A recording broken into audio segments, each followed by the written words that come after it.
Shot, he scores!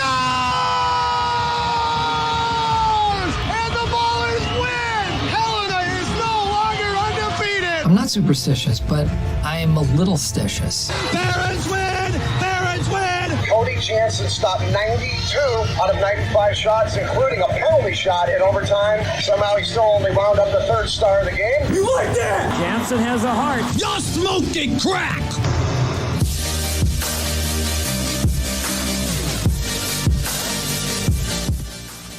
Let's get it going. Nothing short of stuff to talk about today. Oh my, changes in the media world. A pathetic display of, cracking down on one of the worst gestures I've ever seen on a hockey rink, and we are going to break it all down. It's Cody Jansen with you, World Hockey Report, presented by Lordco Auto Parts, the official auto parts retailer of Hockey Canada and Team Canada. Joined with you, it's Wednesday, September 29th. We're coming to you live from beautiful Alberta in the Pro Rock Broadcast Studios. Follow me on Twitter at January31_ and the show at World Hockey RPT. Connect anytime. Facebook, Twitter, YouTube, wherever you're watching from on 12-ounce Sports Zingo TV channel 761, or if you're listening after on the Hockey Podcast Network. Tons to get to, but first, if you're going to be going to the rink here anytime soon, Lordco Auto Parts, they can ensure you've got everything you need for a smooth ride, from bright white headlight replacement bulbs for increased visibility during early morning or late night commutes to battery maintainers that are going to ensure your vehicle starts when the temperature drops. Visit a Lordco Auto Parts location today for knowledgeable service, quality parts, and accessories. Visit lordco.com to find a store near you. Now we're going to bring on Adam Ermentrout here, and obviously the big story that broke this morning, and when I saw it, I immediately couldn't fall back asleep, so I was like, well, there we go. That's a nice way to piss off someone, but we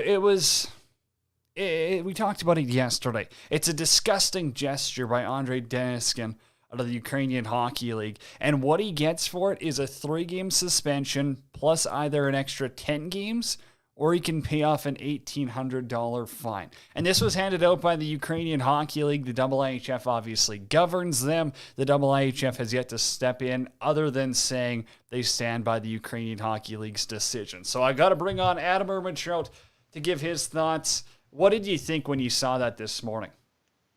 Yeah, I mean, obviously a joke. Like it's really hard to even say. Like I don't know what the whole 3 games and like what the hell does the league need $1,800 for if they're governed by the IHF? I mean, that's so ridiculous. Like I was thinking, okay, like a year, like kick him out of the league. Like I don't know. Like I mean, a year would seem like okay, like that's fair. Like go do whatever, but like 3 games with the potential for, I don't know, was it 13 or something? Like that's, guys get suspended worse for headshots, and like it's obviously comparing kind of apples to oranges, but at the same time, like a racial gesture is far worse than hitting a guy from behind. Like it's not even the same stratosphere.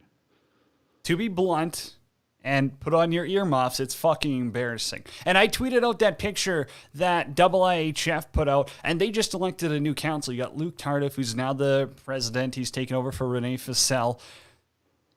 That's what gets me, is they have the right, they have the ability to step in. They govern the league. They're the ones that approved this league to play under IIHF regulations. And they are essentially saying, we're fine with a 3-game suspension. For the most racial, oh my, like I can't even talk right now. I'm so fired up. It's so bad of a racist gesture that, it's disgusting. People aren't even retweeting it. They don't want the video out there because it's that bad. And they're going to hand out a 3-game suspension for it. I don't know. How do you increase diversity in, not the Ukrainian Hockey League? They seem like they're a hopeless cause, but IIHF, who doesn't have the guts to stand up for this, Adam? Do you get a Kevin Weeks on board? Do you get a George Laurent on board? Because clearly something needs to change, and until you have that representation in the hockey world, I don't see anything going differently. Yeah, I honestly don't really know what the deal is. Like, why can't you suspend him for a year? Like, I kind of was talking about how guys get suspended worse for hitting from behind or something, and that's a half-second decision. This guy, the play's completely dead. He stops, he thinks about it, he does the gesture, and just kind of skates off, and then his half-ass apology where he's like, it may have been determined to be racist. Like, it was insane. I really don't know, like, how they can just be like that's terrible. It's just terrible. Like, and I don't know how they can't do something, but yeah, I really don't know. Here's Anthony Duclair, and he just tweeted this out. He said, if you don't see a problem here, you're part of it. This is embarrassing. Basically, we're telling kids if you make a racist gesture, you'll be back playing in a couple of weeks. And he quote tweeted the IIHF on that. I fully agree. That's as simple as you can put it. It's bad for the game. And it's like that meme where it's like, we expected better for you, but like better from you. I don't know. It's a hopeless cause. It's embarrassing. Again, we at World Hockey Pro, I think I speak for Adam and everyone else, Bryce, Eric, on this. This is, we stand with Jalen here. This is unacceptable. He deserves better. Everyone, when you talk about people of color in a hockey dressing room, they deserve better. This has not been addressed right. To another story now, and we will get to the media changes as well, because that is shaking as by the minute here. But the Josh Archibald situation in Edmonton, Adam, you saw there's a medical condition going on right now. Can you give me the latest on that from what you know? Yeah, just kind of, Tippett said that there's some concern. Obviously he's the one guy in the Oilers who can't play right now because he's not vaccinated from Ryan Rishaug. Doctors are doing tests on Archibald to determine the issue. Doesn't have COVID. Also said that at this point, while he's dealing with these health issues, he isn't able to get vaccinated, but did specify if he planned on doing so. I don't know. It's just kind of like, okay, like he's feeling ill or sick or whatever, and he doesn't have COVID, so we're not going to make him get the vaccine. But at the same time, he also tweeted out that it was a pandemic, so I can't imagine that he's the most for COVID. But yeah, I'm not really sure where this kind of goes. And obviously, you want the guy to be healthy regardless of his stance on vaccines or something like that. But I don't know. It's hard to believe really what's going on right now, given what he's tweeted and stuff. But yeah, all the best to him. And I mean, if you're him watching on the sideline, obviously your health is the most important. But then you watch Brendan Perlini score 3 goals in 2 games. You watch Colton Sevier kind of do your job in the penalty kill, and things are starting to kind of get a little uneasy right now. And we will break into the Oilers' preseason performance. Obviously, you said it best. First and foremost, you hope he can get healthy. You never want to see that, no matter what someone's stance is on the vaccine. Now, it'll be interesting to kind of find out what this is if we do get information on, what this ends up being, if it is something related to a vaccine. And if it was, I'm not going to make an assumption. Well, I am going to make an assumption. If something health-related was stopping him from getting the vaccine in the first place, I believe we would have heard about it by now. But it is a little fishy that I believe, and correct me if I'm wrong, Adam, him, Mackenzie Blackwood, and Tyler Bertuzzi are all represented by the same agent who has been in hot water plenty of times before. Is that correct?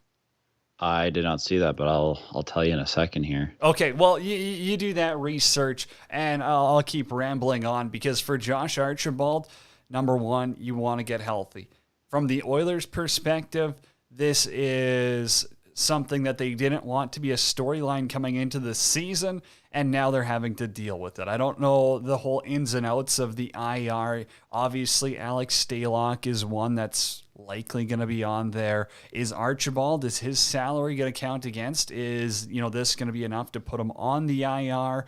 Is this a guy who would have even been considered for a spot based on his vaccination status at the start of the year? Now that you have others coming in and really competing, like an Alberta boy, Colton Sevier, like a Brendan Perlini, who's got a great relationship with Dave Tippett. I want to get to this quote quick, so I'm going to play it for you. Yeah, I mean, to be honest, I was just looking to come in and play my style of game, and I said it a little bit already. I've had a relationship with Tip before in Arizona, so it's nice kind of coming in and knowing him and Jimmy, how they coach, and so yeah, it definitely makes it a little bit easier. And yeah, I've been last couple games, good start, but. Yeah, just focusing on each shift as it comes. I know it sounds a little bit cliche, but that's really all I do.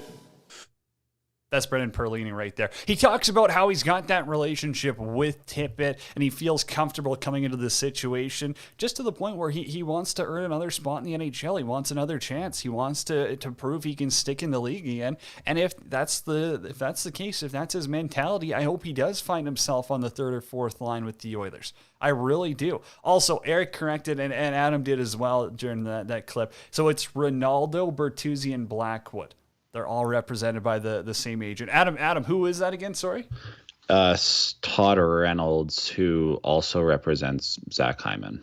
Okay, yeah, and Ronaldo there, Bertuzzi, Blackwood, same agent. Maybe it's a coincidence. Maybe we're looking into it too much. But moving along here to Sportsnet now, they had a major shakeup. I'm not going to break down all of the shows, but sticking with the hockey ones, Real Kipper and Bournes, that's Nick Kyprios, Justin Bourne. The Jeff Merrick show is going to be going, and the Fan Drive with Ben Ennis and Stephen Brunt. I'm sorry, I don't know that one. Then there's a Leafs Nation post game.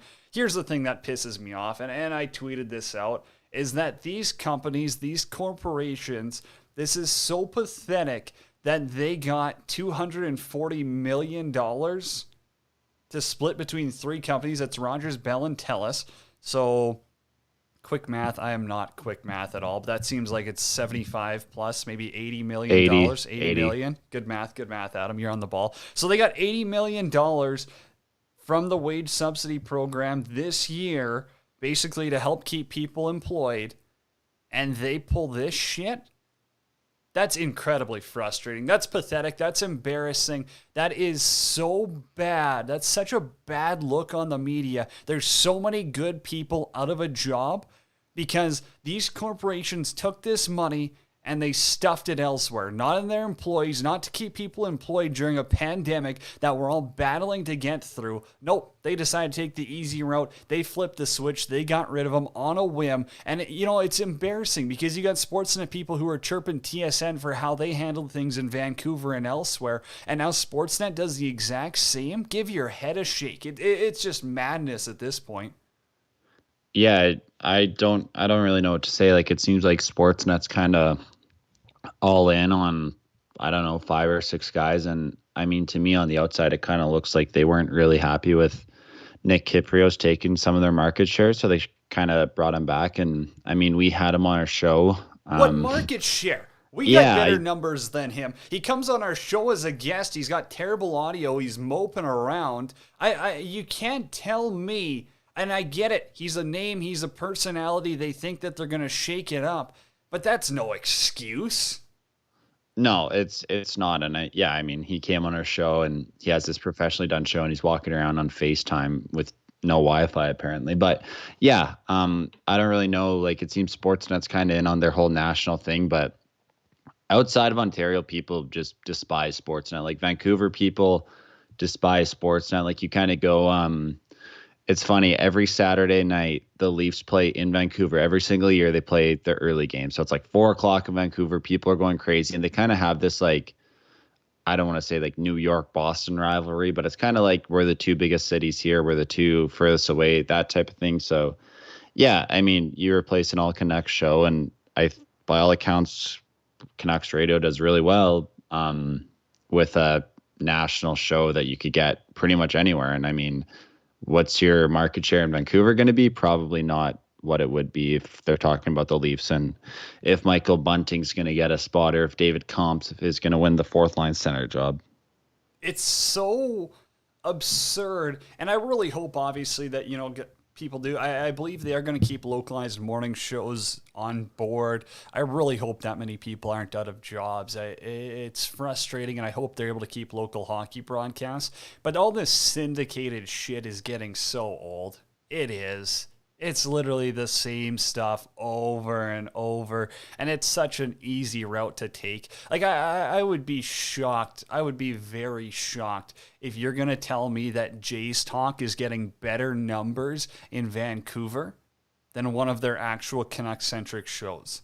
I would be so shocked if that's the case. And I'll leave it on this, but support your independent media members, please.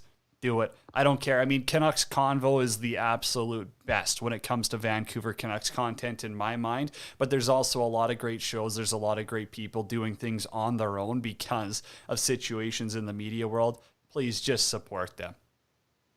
Yeah, I really don't get this. And what's the fan drive time with Ben Ennis and Steven Brunt? Steven Brunt's like an essay writer for Sportsnet, so I don't know. Crazy stuff, but let's get to some hockey stuff before. Yeah, we got a few minutes for hockey stuff. We got a few minutes. And honestly, screw the Leafs. Today is not the day to talk about the Leafs, Adam. Let's talk Oilers. Let's talk Kraken. Give me 2 takeaways from the game last night that stood out most to you. Yeah, just that, I mean, Oilers puck line was free money. I think I'll kind of start with that, where you look at the lineups in Seattle dressed 4 or 5 guys who have played more than 10 games of NHL hockey. And I mean, Edmonton dresses their top 2 lines, maybe top 3 if you want to count the Perlini Shore duo. And then they kind of dress 3 defensemen who are going to be on their team, and both goalies. So yeah, obviously a mismatch. McDavid, Hyman, Puljujarvi kind of showed you everything that you want to see from them. They look great. McDavid was kind of dancing around. Obviously, the game meant a lot to Edmonton, given the Joey Moss tribute kind of at the start of the game there and stuff. Both goalies look good. It's I guess, they weren't exactly playing the Lightning out there, but at the same time, both goalies look good, and Edmonton's got back-to-back shutouts in both preseason games. So a lot to like from the Oilers' perspective. Obviously, you talked about Perlini, who, I mean, he shoots the puck a lot, and that's what Dave Tippett kind of alluded to. So yeah, I mean, to have a guy who's in your bottom 6 who can put in 10, 12 goals, I mean, that's free money for you. And for him, he had 14 his first year and over a point per game when he started out in the AHL. Then it just kind of, I guess, went sideways for him and went overseas, and kind of, he said yesterday he was talking to his dad about the type of player he wanted to be and all that. So, I mean, for him to come here and play how he has, it's really cool. And from Seattle's standpoint, I mean, obviously didn't dress a ton. Chris Driedger and net didn't really have a chance on a couple. The first goal wasn't very good on his part, but they had a second-round pick, Riker Evans, who's a D-man who plays with Regina, who was over a point per game last year. He looked really good.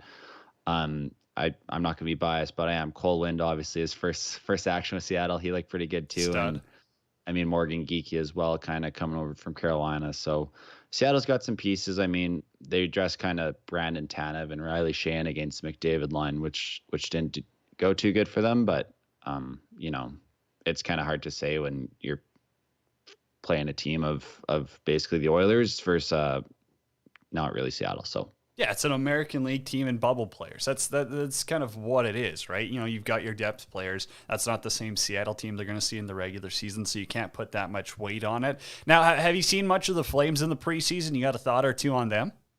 I was going to watch them tonight. Last note on the Oilers: if you thought they were free puck line last night, Winnipeg's probably free puck line tonight, given that Edmonton's top guys, Warren Fogle, and Winnipeg's got the Scheifele, Connor, Hellebuck guys of the world all in. So yeah, for Calgary though, Gaudreau and Monahan, they're going to start the year with Mangiapane. I know Monahan's still kind of dealing with a hip issue, so he won't play tonight, but yeah, that's kind of their 15th right winger in the last 5 years or so. So kind of time for them to figure it out. Blake Coleman's playing with Kachuk and Lindholm, which is kind of a Daryl Sutter line, so to speak. And then, they didn't really replace Giordano. I like Zadorov more than most people do, just because He's he mean. makes it hard. Yeah, he's mean, and it's kind of a unicorn. The Goodbranson signing didn't really make a lot of sense to me. I think that Michael Stone's probably better than he is, but for Calgary, it's hard to know what to make of them. I don't know. Are they going to win games 2-1? I don't know, but they're going to have to. And for Gaudreau, it's kind of his last year of his contract. So if things go sideways off the start, then he's going to be in a lot of trade rumors as per usual. But there's rumors in Calgary saying that Gaudreau wants the bag, Treliving won't give it to him. I'm sure they're kind of waiting to see how the first 2 months go to really make a decision. Biggest X factor is still Markstrom. Still Markstrom in my mind. That's I'll stick to that. If he has a good season, the Flames got a chance. If he doesn't, they better sell off at the deadline. And I'm not convinced Treliving's going to do that because his job is gonzo if that happens. Yeah, I'm not sure what to make of Treliving anymore. He's been in on the last 5 names that have been available. Treliving's been in on them, and then just never seems to happen. And what's this, 3 straight years now of the Flames core not getting it done, this, that, the other thing. So it's hard to see, but I mean, you got 2 years left to Daryl Sutter, and then kind of see what happens. You might have to turn a new leaf in Calgary, so to speak. That's Adam Urbantrout. We got to head off to a commercial break. Mike Comito, author, is coming up next. And we also got Grey Cup champ Zach Medeiros coming on. He's a big hockey guy. We'll talk some puck with him, maybe get a couple of NFL thoughts. But that's all coming up after the break. It's World Hockey Report presented by Lordco Auto Parts, coming to you live on a Wednesday.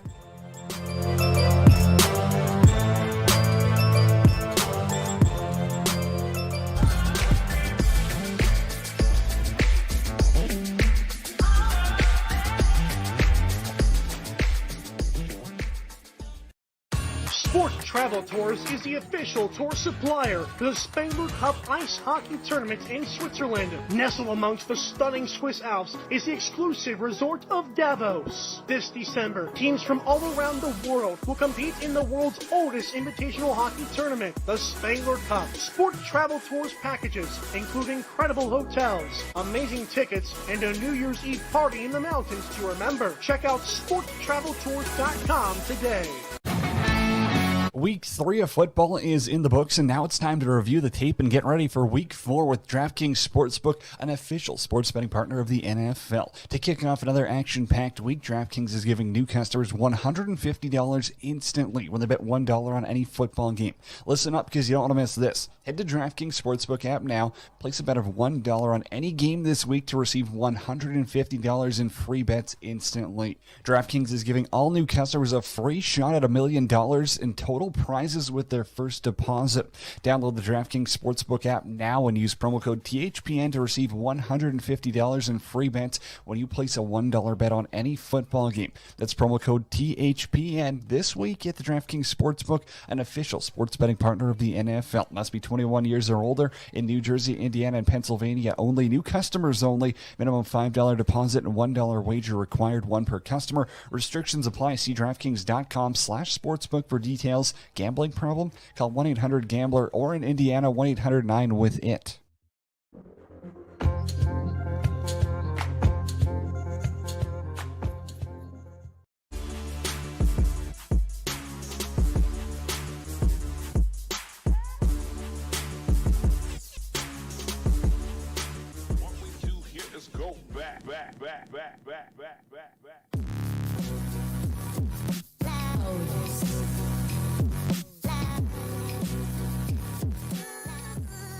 If you've been a fan of World Hockey Report for a while, you've heard from our next guest. We'll get to Mike Comito in a minute. It's World Hockey Report presented by Lordco Auto Parts. Visit Lordco's in-store truck centers at select locations. The absolute best help coming to you at Lordco Auto Parts. Our next guest, author of Hockey 365, the second edition, came out yesterday in Canada, so you knew we had to get Mike on the show again. Mike, what's going on? How are you? Doing great. It's the day after the official launch date, so I still have that afterglow. But yeah, it's great to be back. It's great to talk hockey with you. Now, we've said it before, but you've got the most interesting account on all of Twitter.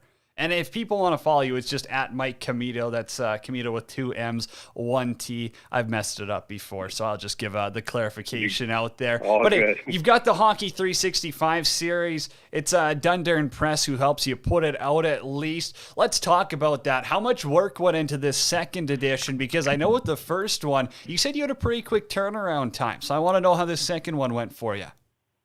Yeah, so the first one definitely was a quick turnaround because I had to shop the idea to get a contract to write the book. And so I didn't start writing the first one until I actually put pen to paper. So we signed that, and by the time the first draft was due, it was 6 months for me to research and write the book. So it was a pretty intensive process.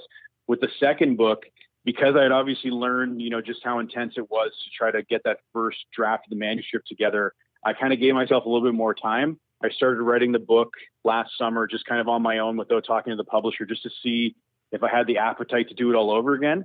So I got a couple months under my belt where I felt like this is something I really wanted to kind of dive into and finish. And so I got a couple more months than I did the first time. So, all told, it was probably 8 months but by the time I researched and put every story together for that first draft. But because I think I gave myself some more time, I was able to enjoy the process a little bit more. I think the first time around writing a book for the first time, you don't really know what to expect.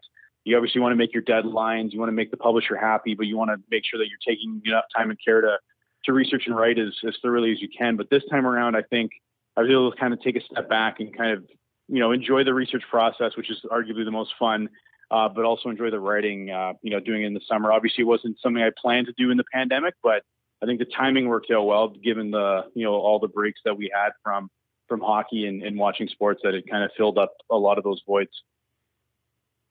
Mike, that's an interesting point there. And I want to ask, when people are going to look at this book, when they're going to pick it up and read it, what are the biggest differences? What did you change? What did you do differently from the first book into the second one here in this series? So I think one of the biggest changes, and it's not a drastic change, but because the first book, all those stories that were in the first edition are off limits, I obviously had to pick 365 news stories. And so, admittedly, there's some days where that something more significant probably happened, but maybe it was covered in the first book. And so what I try to do with this one is I think be a little bit more, do my part to try to dig up some of those more quirky or fun or, off the wall stories that the NHL has plenty of over the years, because I feel like they may not be as significant as far as the historical record is concerned, but they're still pretty entertaining and they're pretty engaging. And so I think in this one, you'll see more unusual stories. I think you're still going to get a lot of like the tried and tested, hockey stories that we've all known throughout the years. But I think there's some interesting ones in there that some of the readers may not be as familiar with. I mean, I think there's a lot in there where a hardcore hockey history nut will probably recognize some of those yarns. But I think that was something I tried to do was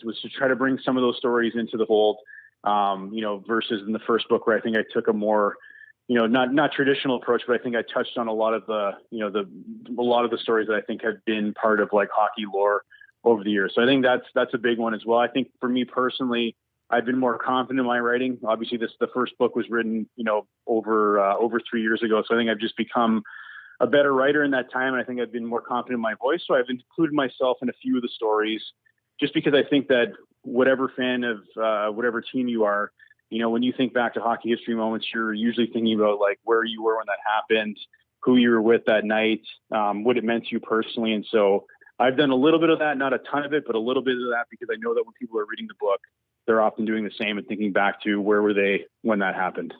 100%. And that's the biggest factor of why I'd ever pick up a book, is because it's interesting, right? That's what I liked about the book. Yeah. That's when we first connected. I got author Mike Commito on the line here. It's Cody Jansen with you live from the Pro Rock Broadcast Studios in beautiful Alberta. Follow me on Twitter at Jenner31 and the show at World Hockey RPT. Ask any questions, join the conversation. We've got, I'm going to throw you on the spot here because it is September 29th in Canada. I want to know, and don't spoil the complete book, but give me the backdrop. What am I going to be looking if I'm looking at this day, Mike? Yeah, so today was actually a pretty decent anniversary, I would say, in the terms of the wider, fabric of hockey history. And so September 29th, 2016, Canada wins, the World Cup of Hockey, which was obviously a pretty exciting tournament. It was the revival of the World Cup of Hockey. We saw some pretty fun additions with the Team North America, which is obviously, some of the most exciting up and coming players. Again, unfortunately that team never made it out of the group stage into the knockout round, because I think it would have been great to see what they could have done in the playoffs, but it still kind of gave us a pretty good tournament. It came down to, Canada and the assemblage of European players under that Team Europe banner. But this is another example of where I've kind of thrown myself in the mix, because our first daughter, Zoe, was born on September 29, 2016. And so I remember that she was born early hours of that morning. And so by the time the game was being played that night, my wife and I had probably been up for 24 hours after going through the whole process. And I was kind of going around the hallways, kind of like just not knowing what I was really doing at the time because I was so sleep deprived. And I happened to cross one of the lounges, and like the game was being played. And I'm like, oh, wow, this would be a great opportunity, for Zoe and I to watch our first hockey game together. And then I realized that, like, you're not allowed to leave your room with your baby. Like, that's a big no-no. Babies have to stay in the room. The only time the babies leave the room is if they're with a nurse. And even then, that's usually not something that happens in a hospital in today's age. So I realized quickly that probably not going to get to watch the World Cup of Hockey with her. Probably best to leave her in her room with her mother, and maybe I'll catch the game. I thought maybe that the game wouldn't have ended that night, and that we'd catch the second, final game a couple nights later. It didn't happen. Obviously, Canada won that night, but luckily I avoided having one of those blue alarms go off because a baby was missing from the maternity ward. Oh, I'm sure that would have been awesome for you. I guess I should probably throw in a happy birthday then as well to your daughter. No, that's awesome. I love those stories. And Mike, you're so good at personalizing them too. You bring a little bit, and it's not like, oh, this book is a me, but you're able to bring your own personal contributions into it. So that obviously humanizes the issues and really brings everything back to life. You got one other story you can share, maybe one of your favorites that, was putting together for in the book here. I don't want to spoil it all, but you got to have one more good one for me. In the book, I think overall there's probably 365 good ones, I would say. But in terms of one of the fun ones that I had fun writing was, and if anyone's followed me on Twitter over the last couple of years, like arguably my biggest tweet to date still remains when I tweeted out this photo of Ariana Grande riding a Florida Panthers Zamboni back in 1998. And so that tweet went viral. It's still, again, the biggest numbers I've ever done. And so when it came time to write this book, I'm like, I've got to find a way to throw that in there. And so if you're to get a copy of this book, there's definitely a full story about Ariana Grande, getting hit by a hockey puck at a Florida Panthers game. She was the first person to get hit by a puck in the Panthers' new arena in Sunrise when they started that season there in 1998. And funny thing was, it wasn't the first time she'd been hit by a puck. A couple of years earlier, her and her family were avid Panthers fans, and she got hit by a puck in another game. So again, you've got this 5-year-old who has been hit by pucks at 2 separate Panthers games. Pretty unusual, and then also pretty unusual that she would grow up to become one of the biggest pop stars in the world.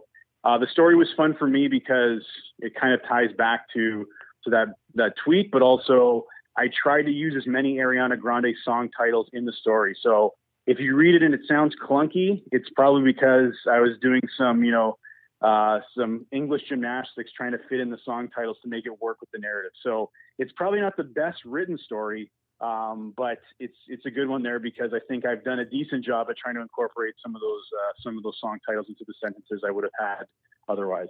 That's hilarious. I had no clue about that. That's wild. That's insane. Okay, Mike, I got one last one for you, and we got to talk. So I'm going to pump up your Twitter again one more time. It's at Mike Commito. Just go follow him on Twitter. You're going to, be happy you did if you're a hockey fan. Does TweetDeck hate you, or how do you load up all these tweets? Because every day there's 97,000 coming from your account, and they're all funny. They all got pictures. I mean, can we share a secret here? Like, what's going on? Do you have to, book it out, a year in advance, or what? How much time gets spent on Twitter for you?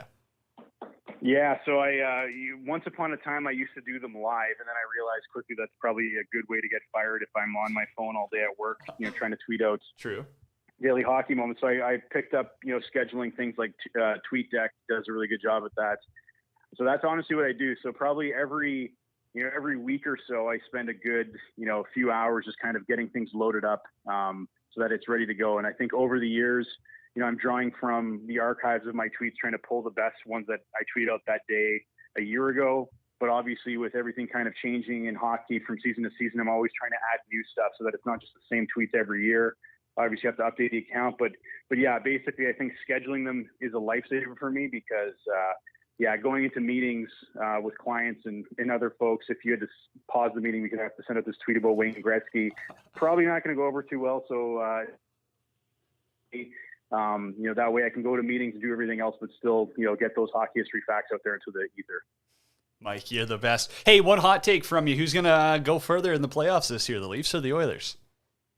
Ooh, well, you know that I'm a Leafs fan, so I'm going to, despite everything that's happened, I'm going to say the Leafs, but I'm prepared to be wrong for sure, and also be prepared to be disappointed and hurt all over again. Oh, Mike, I knew you'd do that to me to finish the show. I knew you'd have something to say about that. You set yourself up, yeah. Mike, thank you so much for taking the time. Really appreciate it. Tell everyone where they can go find the book. I know it's on Amazon. That's the easiest way that I've found. But again, what stores is it going to be in? Where can people find it across North America? Yeah, no, appreciate it. So Amazon definitely is a go-to, but otherwise, if you're in Canada, you can get it from Chapters or Indigo. And I would also say that if you like to, patron your local independent bookstore, you can go there and you can get it to order. You can get them to order it for you if they don't have it already. They're happy to pre-order it, or not pre-order it, but order it and get it to the store for you. You can also get it from the publisher themselves, Dundurn Press. But basically, wherever you like to get books, you should be able to find a copy of this book, especially as the holidays gear up. It's a good gift for any hockey fan, if I do say so myself. Unreal. Best Christmas present right there. Mike, thank you so much for taking the time again. No, my pleasure. Thanks for having me on again.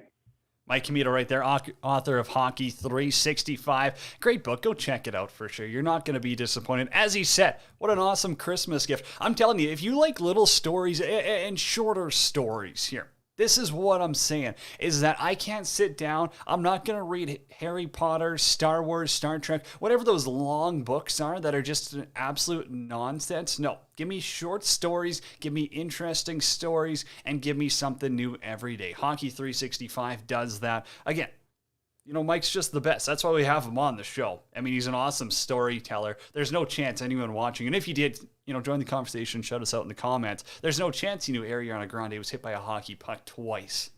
That's hilarious. Not hilarious, obviously, in a sense you don't want people getting hit by a hockey puck, but that's just a wild story that not many people know about. And he's got 364 more of them in his book. Go check it out today.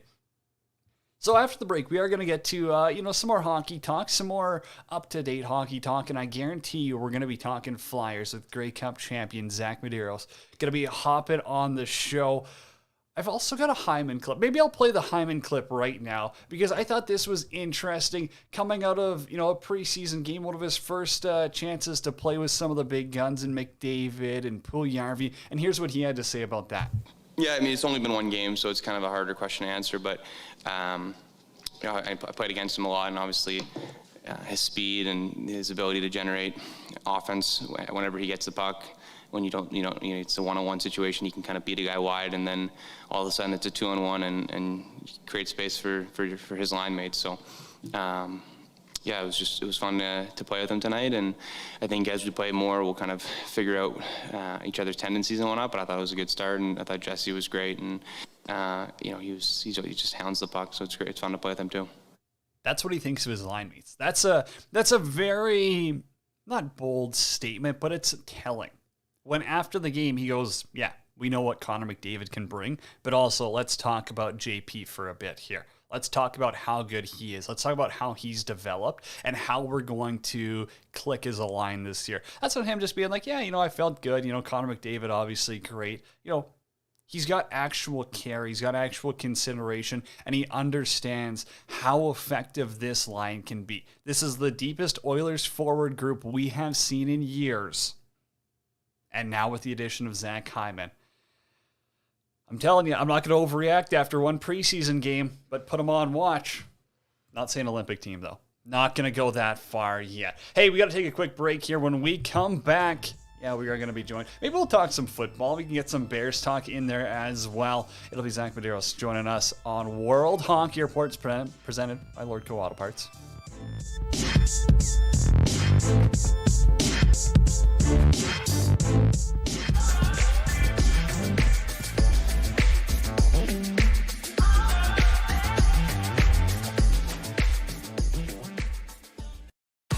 Sports Travel Tours is the official tour supplier for the Spengler Cup ice hockey tournament in Switzerland. Nestled amongst the stunning Swiss Alps is the exclusive resort of Davos. This December, teams from all around the world will compete in the world's oldest invitational hockey tournament, the Spengler Cup. Sports Travel Tours packages include incredible hotels, amazing tickets, and a New Year's Eve party in the mountains to remember. Check out sportstraveltours.com today.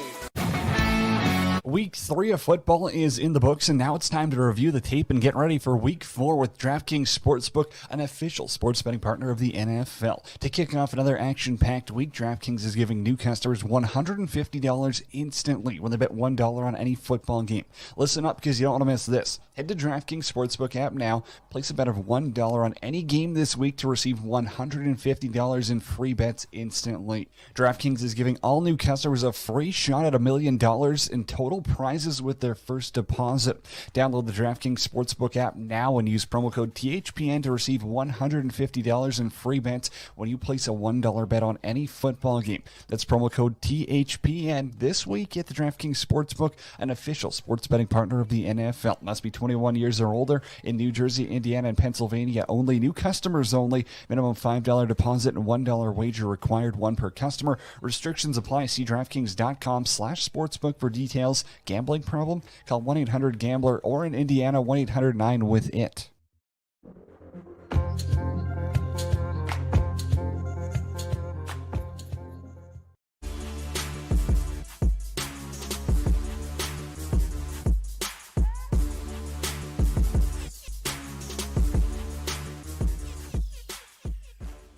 What we do here is go back.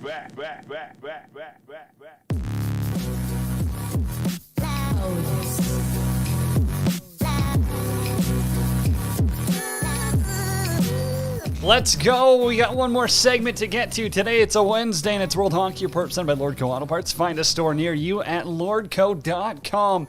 Cody Jansen with you live from the Pro Rock Broadcast Studios in beautiful Alberta. Follow me on Twitter at Janner31_ and the show at World Hockey RPT. Join the conversation anytime. If you got a comment, if you're watching 12 Ounce Sports, Facebook, Twitter, YouTube. If you got a question for our next guest, it's Grey Cup champ Zach Bidero is going to be joining us here. Big Flyers guy, big Eastern Conference guy, and he's hopping on the show right now. Zach, buddy, what is going on?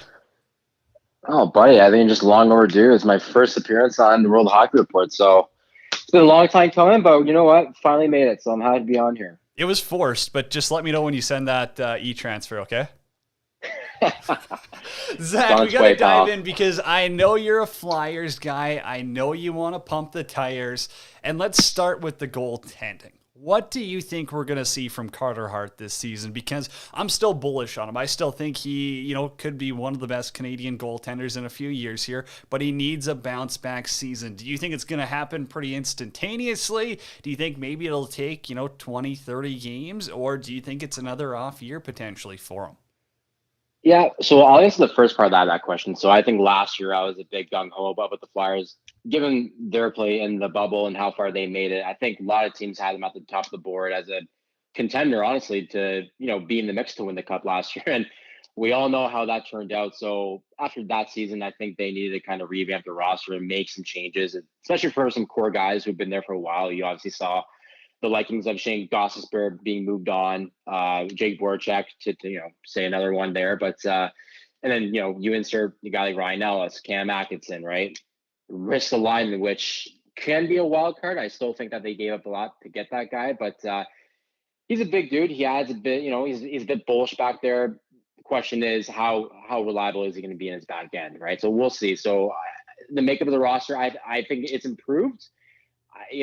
Looking at Flyers fan base on Twitter and any social media, you think again, here we go. They're going to be another contender to win the Cup. But I'm going to, at best, I might say that they might finish third or fourth in that very tough East division. So that's my take on that.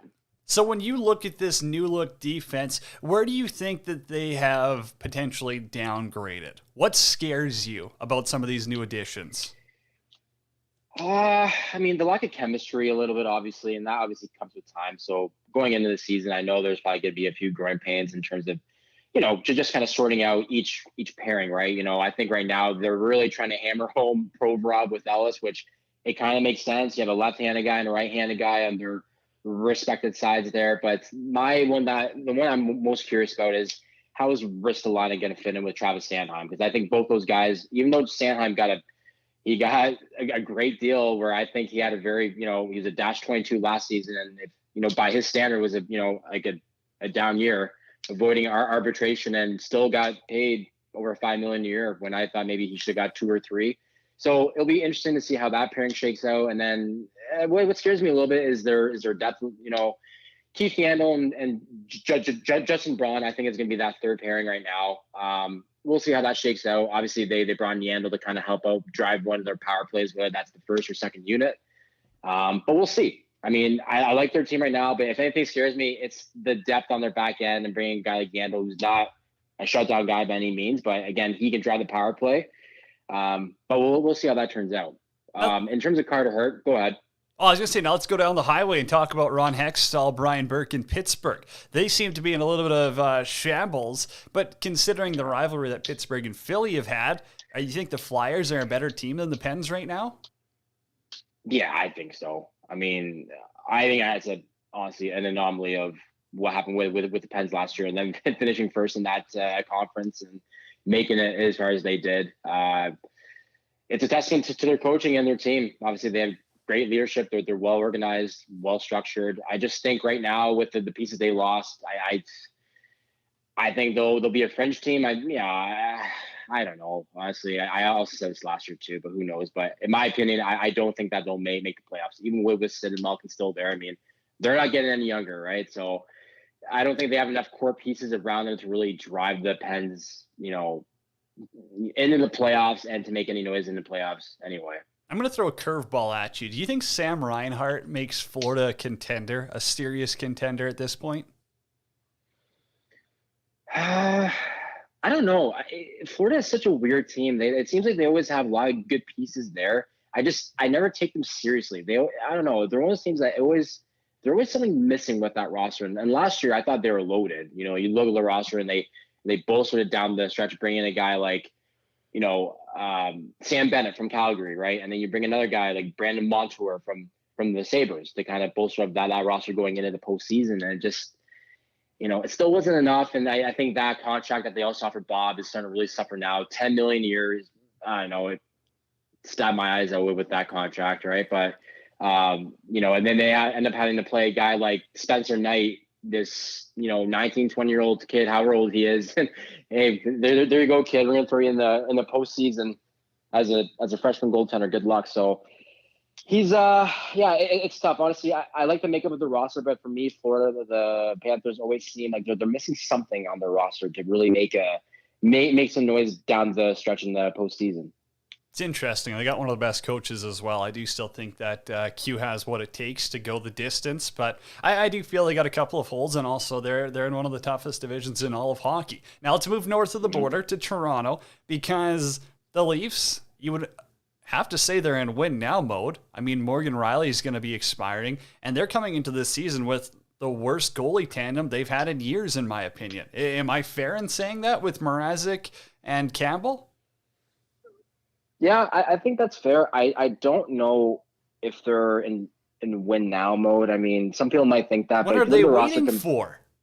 Matthews' deal's going to be up here in a few years. Riley's going to get paid somewhere else. They got nothing once they're gone. I think people don't really understand, and you know this from obviously getting a guy like Zach Hyman out west, is that how important and how much he meant to this Leafs roster. And losing a guy like that on that wing, they're very thin at that spot. And who are you going to insert there? Nick Robertson? Like, they don't really have enough depth there. And I think the Leafs the past few years have always gone up to a very fine start. I mean, I think they'll still be in the playoffs. I just don't think they'll go that far. I think eventually on that side of the wing, on the left wing especially, I think it'll get worn down. They don't, unless they make a trade or something happens. I think that their depth on that side of the ice is really going to take a punishment down the stretch. And in terms of the goaltending, you're right. It's kind of a weird mix. I don't understand really why they got rid of Anderson.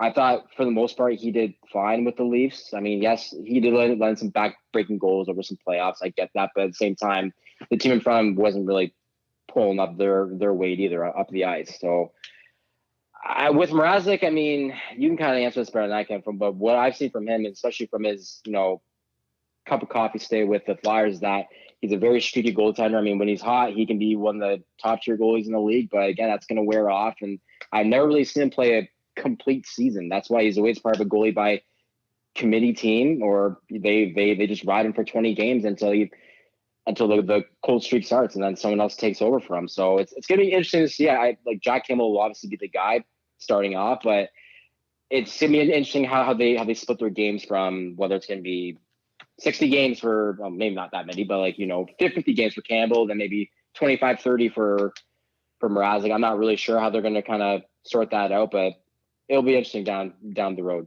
Great math for an 82-game season, but what you're saying about Mrazek is essentially he can kick a 66-yarder, but he's going to miss the point after. Pretty much, yeah. Okay, one more. I got to ask you about the Habs. I mean, last year, is that a flash in the pan, or do you think they got any chance to get back to the conference finals or further? No. That was definitely a flash in the pan, especially without Shea Weber. And I haven't really on the Carey Price front, I haven't really seen what's been going on there. But, I mean, he's obviously not going to be healthy enough to start the year. And what are you going to get from him once he starts the season? I mean, are you going to get playoff Carey Price, or are you going to get regular season Carey Price? And let's be honest, over the past 3 or 4 years during the regular season, he hasn't been all that great, right? So you're almost asking him to kind of, once he's healthy enough to come back at whatever point that is during the year, to kind of return to his playoff form, which that's probably not going to happen. So you're kind of resting, you're kind of putting all your chips on Jake Allen to kind of be electric from start to finish here. And I guess it is what it is with Caden Primo. I mean, whatever you can get from him, or whoever they intend to have as their number 2 back there between the pipes, but a lot of the weight can be carried by Jake Allen. I like Jake Allen, but do you think he's the guy where he's going to play? For me, he's a lot like Brian Elliott. He's not going to give you 60 games. He's got to be a goalie by committee. He needs to be part of a tandem. And the Primo Jake Allen tandem, it doesn't really convince me. You know what I mean? I don't know. It's a bit of a question mark with their goaltending right now. That's fair. Who would you rather have, Jake Allen or Mike Smith? I mean, the sports is all about what you've done for me lately. I'm going to say Mike Smith. Speaking of Edmonton, let's talk about them. How long until we get to crown them Stanley Cup champs? A week, a month, couple? Jesus. Well, again, you kind of filled me in with their first big preseason win there, and I mean, we all know that's meaningless in any sport. So, I mean, once the season starts, we'll see what happens. I mean, they're probably going to be one of the favorites to win that division. So, I mean, they made some moves during the offseason. I saw that. Did Duncan Keith get Stewart into taking the vaccine? Is that a thing now? I'm not sure if he eventually took that. But... Well, yeah, I think he got the Johnson & Johnson, but it's not recognized in Canada, so I think he had to get a second one, and that's why he was in quarantine. It's kind of weird. So They put him in quarantine after their second shot, but if you don't get vaccinated, you don't have to go into quarantine, or you can still practice. I don't know. That's weird. I'm not a doctor, but I think Keith is good to go. Right. And again, we also talk about, I just touched on Zach Hyman a little earlier. I think that's a very sneaky pickup by Edmonton. Term might be a bit long, but for what he brings to the team, the leadership, but both ends on the ice, he's very reliable. I think that's something Edmonton didn't really have last season, especially with guys even like Connor McDavid. I mean, he's the best player in the world, but even he has tendencies. He's not very reliable in his own end, and I think that inserting a guy like Zach Hyman can kind of clean up some of that mess, especially in those dirty areas right around the boards, on the half wall, behind the net. I think you're going to start to notice that more, that he's going to clean up a lot of work, where he's going to give, more looks for guys like Connor McDavid if they weren't getting them enough already, to him and Leo open in the slot. So I think he's going to be great for that. And again, he can play up and down the lineup. He doesn't just have to play in your first, top 2 lines. He could be our 3rd or 4th line guy and still make a great impact there as well. Okay, so Oilers win the West. That's confirmed by Zach Medeiros here. So as a Flyers fan, do you even want Johnny Gaudreau at this point? If Calgary's going to move him at the deadline, if he doesn't have a new contract, do Flyers fans really want him if he's going to be, probably an $8 million plus player? No. Like, here's the thing. Johnny Gaudreau is an outstanding player.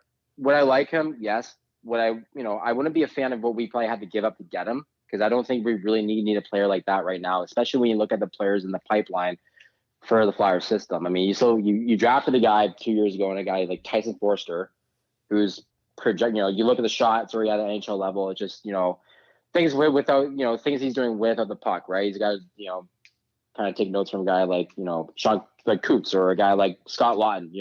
Being reliable in your own end, and those are things with the development process that he's going to learn over time before he's ready to kind of step up. And you look at a guy like Zaid Wisdom, who had a great year at the AHL level, like 18-year-old, and again, a very watered down talent level. I understand that with the whole, COVID going on and with the AHL last year, but still 18 years old, the kid made a great impact on a pro league. Right. And then you look at that Samu Tuomala guy that they drafted out of Finland or Sweden, that's another promising winger that they drafted in the second round. I hope I pronounce his name right. Probably not, but no, anyway. not at all. First round talent. Right. But that's what everyone got says. In the second round. What's that? That's what everyone says. Everyone's a first round talent. Of course, right? Yeah, just great. But great draft. At the end of the day, I think when you look at their roster, they don't really need a guy like that right now. And again, I didn't touch on Morgan Frost, so there's another guy, right? They have a boatload of guys that hopefully at some point they're ready to step up and make an impact on the roster at some point. But no, at the end of the day, no, I don't think they need a guy like Johnny Gaudreau on the roster. I think the roster is fine right now. It's the Flyers are the same, same story, different year. It always comes down to defense and goaltending. Offense has usually been fine on their own. It just they need their back end and goaltending to really step up. Okay, we got 90 seconds for you. First, 10-second answer here. What's wrong with the Edmonton Elks? That whole COVID outbreak didn't really help. To be honest, I haven't really paid attention to much Elks football this season. It's been more Argos. I think Harris also being out of the lineup. He's one of the top QBs in the league. Obviously, when you lose your starting quarterback, that's never a good sign. And all three units are just not gelling right now. I feel like they're dealing with a lot of injuries, a lot of issues. COVID again obviously didn't help. They just got to figure out a way to kind of dig deep here and kind of sort things out, because it's only a 14-game season and there's maybe 9-8 games left, and they're really starting to fall by the wayside. Maybe your Red Blacks are just an absolute wagon. Alrighty, Final minutes yours. Talk about the Steelers, because Big Ben is done and that team stinks. Okay, well, listen, me and I kind of went back and forth on this. Ben, he's older, right? I mean, you look at guys like Tom Brady, you look at Aaron Rodgers. Those are guys who are in their late 30s and they're in shape and they understand what it takes to win, right? Because they take care of their bodies accordingly. And what really scared me this offseason is when Ben came out and said he's been working with his dietitian. It was the first time in a long time that he's been able to shed the weight that he really wanted to. And in my mind, I'm like, really? You've been playing in the league for 18 years and your final year, you're starting to take this seriously as a pro athlete? Like, isn't that your job? Anyway, didn't really make much sense to me. But, I mean, what made Ben great over the years is that, he's a big body. He's 6'6". He's like 500 pounds. And, he's been able to fight off tacklers throughout the years. And his ability to, extend plays has gone to his 18-year career. But with how bad their O-line is right now and Ben's ability to not really move around in the pocket, you have to have a great O-line, which they don't, because he doesn't have that ability to move around anymore. The arm strength's still there. The accuracy can still be there, but you're asking him to do way too much at his age with how thin they are at the O-line, and it's going to keep getting worse. At some point, they have to look at getting Mason Rudolph some reps, because I do not like what I see on their offense at all. That's your weekly Steelers talk right there with Zach Medeiros. Buddy, appreciate it. We're going to get you on a bunch more to, shoot around the Flyers here, but for today, that was a good one.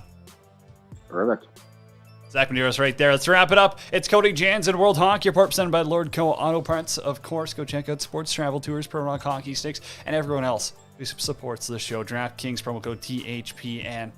They're the best. Download the podcast, the Hockey Podcast Network. Until next week, everyone, be kind.